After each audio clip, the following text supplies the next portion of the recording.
Сабақтың тақырыбы: мәтінді есептерді сызықтық теңдеулерді құру арқылы шығару. Сабақтың мақсаты: сызықтық теңдеулерді құру арқылы мәтінді есептерді шығару.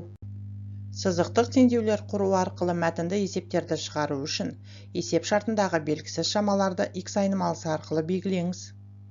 Есеп шартында басқа белгісіздер бар болса, оларды да x айнымалысы арқылы өрнектеңіз.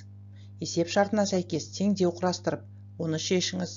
Мәтінді есеп сұрағына жауап беріңіз. Бірінші есеп. Дамир бір сан ойлады.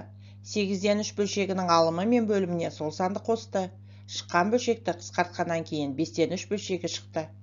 Дамир қандай сан ойлады? Берілген мәтін есепті теңдеудің көмегімен шығару үшін ізделінді санды x деп белгілейік. Онда 8-ден 3 бөлшегінің алымы мен бөліміне сол x-ті қосайық. 3 қосылған x-тің 8 қосылған x-ке қатынасы шығады. Осы қатынасты 5-ден 3 қатынасына теңестіріп пропорция алыңыз. Пропорцияның негізгі қасиетін қолданыңыз. Дұрыс, 5 көбейту 3 қосылған x тең болады 3 көбейту 8 қосылған x. Теңдеуді шығарып, x-тің мәнін табыңыз. X тең 4,5 шығады. Ізделінді сан 4,5 бола ма? Тексеріңіз. Яғни 5-ден 3 шықты. Жауабын жазыңыз.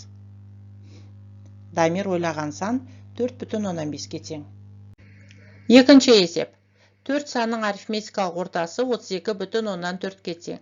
Екінші саннан бастап, осы сандардың әрқайсысы алдыңғы саннан 3,2-ге артық. Осы сандарды табыңыз.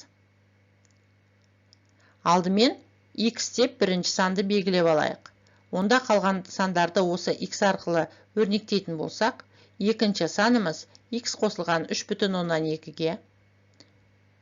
Үшінші сан. Екінші санға тағы да 3,2-ні қосқанға, ал төртінші сан x-ке 3,2-ні 3 рет қосқанға тең болады. Есеп шартына сәйкес теңдеу құрыңыз. Осы теңдеуді шығарып, x-тің мәнін табыңыз. X-тің мәні 27,6-ға тең. Екінші санды табу үшін шыққан мәнге 3,2-ні қосыңыз. Екінші сан 30,8-ге тең. Үшінші санның мәнін табыңыз. Төртінші санды табыңыз. Жауабын жазыңыз. Есептің шартын мұқият оқып шығыңыз. Екінші маман аулаған балық санын x деп белгілейік. Онда x бөлінген 2 қосылған 12 бірінші маман аулаған балық саны болады. Есептің шарты бойынша теңдеу құрыңыз. Дұрыс, x бөлінген 2 қосылған 12 қосылған x тең 96 болады. Теңдеуді шығарыңыз. X-тің мәнін табыңыз. X-тің мәні 56-ға тең болады. Бұл екінші маман аулаған балық саны. Бірінші маман аулаған балық санын табыңыз. Яғни 96-тан 56-ны азайтып, 40 балық саны шығады. Жауабын жазыңыз. Төртінші есеп. Фарфордан алтындатылып жасалған шайнек пен 6 кеседен тұратын жиынтықтың бағасы 4500 теңге. Шайнектің бағасы кесенің бағасынан 50%-ға қымбат. Осы жиынтықтағы шайнек пен 3 кесе қанша тұрады? Есепті шығару үшін алдымен кесенің бағасын x деп белгілейік, және ол 100%-ға сәйкес болсын. Онда шайнектің бағасына сәйкес келетін пайызды есептейік. 100-ге 50%-ды қоссақ, 150% шығады. Шайнектің бағасын x арқылы өрнектесек, ол 1,5x болады. Шайнектің бағасы 1,5x, ал 6 кесе 6x болса, есеп шартына сәйкес теңдеу құрастырайық. 1,5x қосылған 6x тең болады 4500-ге. Теңдеуді шығарып, x-тің мәнін табыңыз. Дұрыс, x тең 600 теңге болады. 1,5-ті 600-ге көбейтіп, 900 теңге шайнектің бағасын табыңыз. Онда шәйнек пен 3 кесенің бағасы 2700 теңге болады.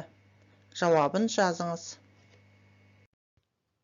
Есептің берілгенін мұқият оқып шығыңыз. Бірінші вагондағы астық салмағын X деп белгілейік. Екінші вагондағы астық салмағын X арқылы өрнектесек, 1,8-ден 1X шығады. Есеп шартына сәйкес теңдеу құрастырыңыз. Дұрыс, X қосылған 1,8-ден 1X тең болады 119-ға. Теңдеуді шығарып, X-ті табыңыз. X-тің мәні 56-ға тең болады. Онда 119-дан 56-ны азайтсақ, 63 шығады. Есептің жауабын жазыңыз. 6-шы есептің берілгенін мұқият оқып шығыңыз. Есептің берілгеніне сәйкес кестені толтырайық. Шәкіртінің жұмыс өнімділігін X деп, ал шебердің жұмыс өнімділігін X қосылған 5 деп белгілейік. Онда шебердің 4 сағатта, ал шәкірттің 6 сағатта жасаған бөлшектер санын X арқылы өрнектейік. Екі өрнекті теңестіріп, теңдеу құрастырыңыз. Теңдеуді шығарып, X-тің мәнін табыңыз. Шәкірттің жұмыс өнімділігі 10 бөлшек сағатына, ал шебердің жұмыс өнімділігі 15-ке тең. Онда 10-ға 15-ті қосып, бірігіп орындалған жұмыс өнімділігі 25-ке тең екенін аламыз. 100-ді 25-ке бөліп, 4 сағат шығады. Жауабын жазыңыз. Келесі есептің берілгенін мұқият оқып шығыңыз. Ағаш отырғызуға арналған алаңның ауданын X деп белгілейік.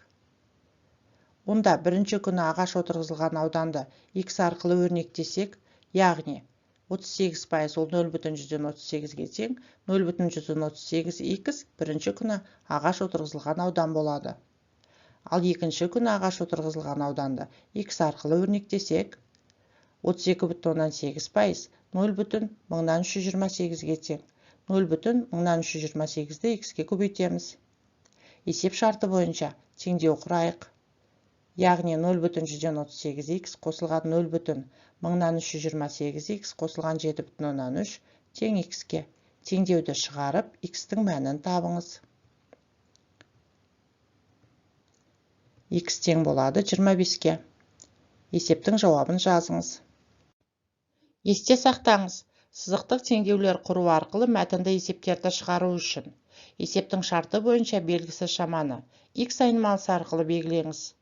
Басқа белгісіз шамаларды да X арқылы белгілеңіз. Есеп шарты бойынша теңдеу құрыңыз және оны шешіңіз. Мәтінді есеп сұрағына жауап беріңіз.